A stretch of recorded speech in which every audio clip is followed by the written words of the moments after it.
Now, I want to welcome you. Listen, those moving ahead have learned to take ownership of their results, of their lives. While those who are shrinking have not learned to take ownership. These people are still in a drifting state. You can't separate principle into two camps, one for the success and one for the unsuccess. You can change your present circumstance by first changing those limiting belief systems in your subconscious. And to do this, keep getting emotionally involved with your goal, your most important, larger goal. If you do this long enough, it becomes fixed. A fixed idea is a habit, and habit is something you automatically do without any conscious thoughts.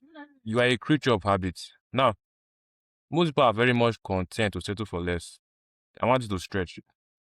When you have a proper desire for something, that desire must move into form.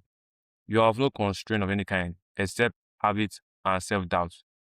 Every human activity, doesn't matter who produces it and who gets it. Every activity is based on the desire for increase. I want you to elevate your thinking and act from there.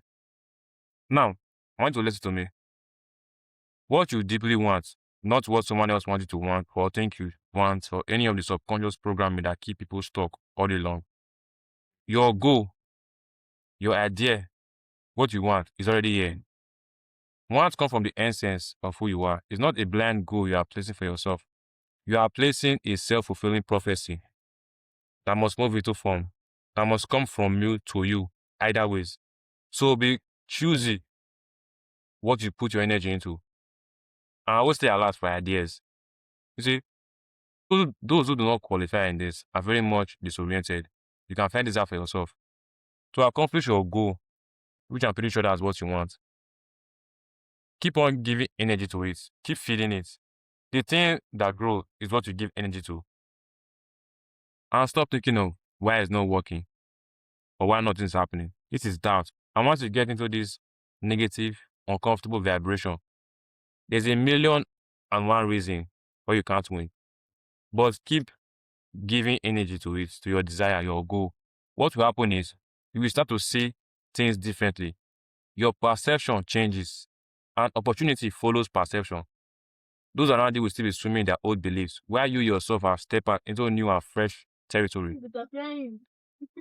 The sharp difference between selfishness and unselfishness is misunderstood for very good reason. For instance, you get selfish pleasure by providing service. There's this inner satisfaction. And by the time you throw yourself into what you are doing 100%, you care less about how others are doing their craft and concern yourself of the manner to which you do yours. Thinking creates action. Action produces results. Your ability to think is your ability to act upon this creative power that moves the planetary system, that holds the planetary system in place. The fact that you know what you want, you have that goal in your mind, shows you already achieve it. Now, this may sound strange, but get this, there are no billions of minds on the planet. There's only one mind. This energy that moves the universe is everywhere present, is static energy, and from that arises the activity called thought. Thought is the dynamic phase of the mind, and you put those thoughts together, and you build an idea. That idea is what you want, and that idea must move into form within through you. The physical body you live in is made of a lot of energy. Health, on the other hand, is the natural state of everything, of every life. Now listen, when you clearly and fully recognize that you attract what you are, it resonates with you, and you grow to be something, then many of your problems will very much solve themselves. Your past thinking is what got you to where you are right now. And if you don't like it, at least you know it's your fault and that you can change it. You cannot escape from a prison if you don't know you are in one. You yourself is the production of what has gone before. You see, what got you to point A will not get you to point B. You must be prepared to go into that unknown. But it can grow in proportion to two main conditions. The first is, are you receptive to ideas? It's good to remember that nothing in the universe stands still. Any person that is growing, moving in an upward direction, has a tendency to continue to grow. That is working in harmony with universal laws, either consciously or unconsciously. This may include an individual or group of people.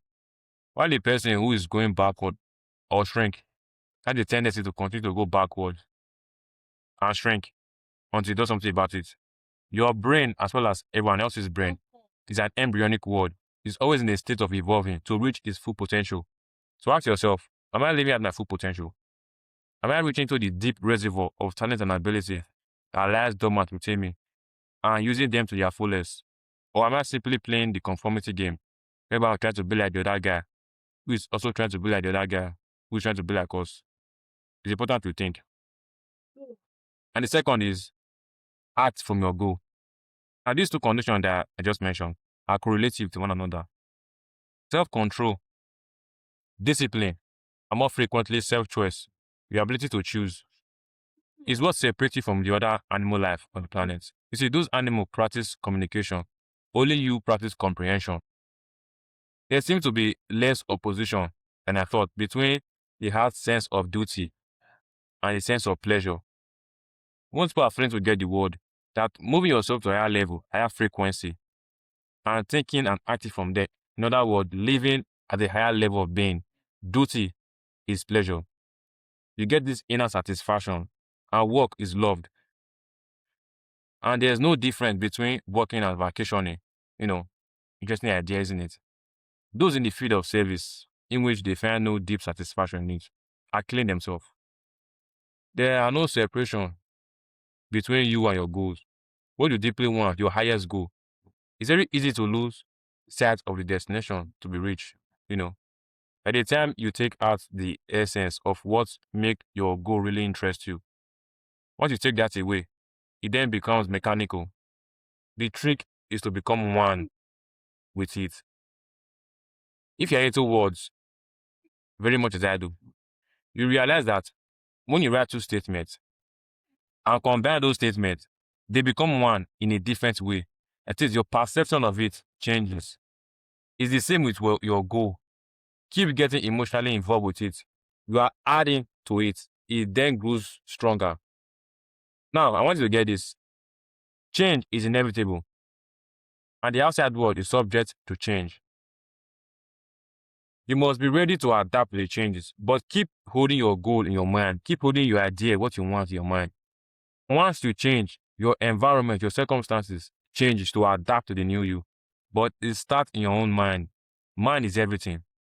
It become at last what we have talked about, and that's all there is to it. Now I want to thank you very much. This is Anya. I'm back for now.